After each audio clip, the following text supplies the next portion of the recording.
বন্ধুরা, welcome to মহুয়া বিশ্বাস blog. আশা করি তোমরা সবাই ভালো আছো, আমিও ভালো আছি। তা আজকে ঘরেই ভিডিওটা করছি। এই দেখো, কেননা বাইরে আজকে যেহেতু মাসি মারা গেছে, 4 দিনের ওদের জল দিতে হয়, তা 4 দিনের কাজ হচ্ছে। তো চলো দেখতে পাবো। আর এদিকে তোমার দাদাভাইকে, এদিকে দোকানে রান্না করছি, বাড়ি রান্না করছি। তোমার দাদাভাইকে খেতেও দিয়ে দিয়েছি। এই দেখো, দুজনকে রান্না কমপ্লিট। রান্না আজকে দেখাতে পারলাম না, কিছু মনে করো। সকালবেলা তোমার দাদাভাইকে খেতে দিয়ে দিয়েছি, খাওয়া হয়ে গেছে, ছেলেও খাচ্ছে। আজকে রান্না করেছি আলু পোস্ত, এই যে ঝিঙে আলু পোস্ত, কুমড়ো ভাজা আর ডাল করব। ডালটা এখনও করিনি, তো কালকে ডাল ছিল, ওটা দিয়ে তোমার দাদাভাই খেয়ে নিল, ছেলে পোস্ত দিয়ে খাচ্ছে। এইদিকে করছি আলুর দম। এই দেখো, আলুর দম হচ্ছে, চা, আর এই যে কাজ হচ্ছে মাসিদের 4 দিনের কাজ। এই যে মাসি এই ঘরে থাকতো, এই যে কাজ হচ্ছে, 4 দিনের জল দিতে হয় তাই।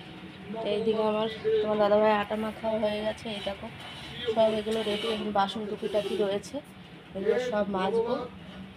তরকারিটা হচ্ছে দোকানের আলুর দম। ভিডিওটাকে স্কিপ না করে পুরো ভিডিওটা দেখবে আর বেশি বেশি করে শেয়ার করবে। সন্ধ্যাবেলা দোকান থেকে এই মাত্র আসলাম, এসে এই যে হাত পা ধুয়ে, গা পা ধুয়ে এসে এখন আমি সন্ধ্যা দিচ্ছি, ধুয়ে দিচ্ছি। বাড়িটাকে আমি ধুলাবো, আর ধুলে ধোয়া ধোয়া হয়ে গেছে। তা যা যা করবো সব। রাতের খাবার নিয়ে বসে পড়েছি। রাতের খাবার হচ্ছে, এবং দাদাভাই দেখো বাটিতে ভাত নিয়েছে। আর এই যে ঝিঙে আলু পোস্ত করেছিলাম সকালে, আর এখন আমি একটু আলু ভাজা করে নিয়ে এসেছি, কারণ তোমার দাদাভাই আবার ঝিঙা আলু পোস্ত খায় না, পোস্তই খায় না।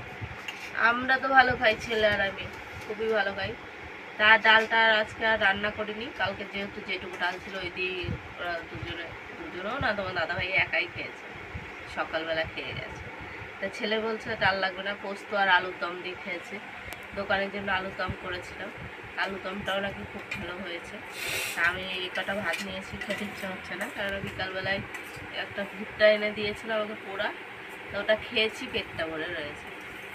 এই খাওয়া দাওয়া সেরে নিই, কালকেও দোকান আছে, দোকানে যেতে হবে, তো তাড়াতাড়ি খেয়ে দিয়ে শুয়ে পড়ব। ভিডিওটা যদি ভালো লাগে লাইক কমেন্ট সাবস্ক্রাইব করো, পাশে থেকেও সাপোর্ট করো ভালোবাসা দিয়ে। Good night.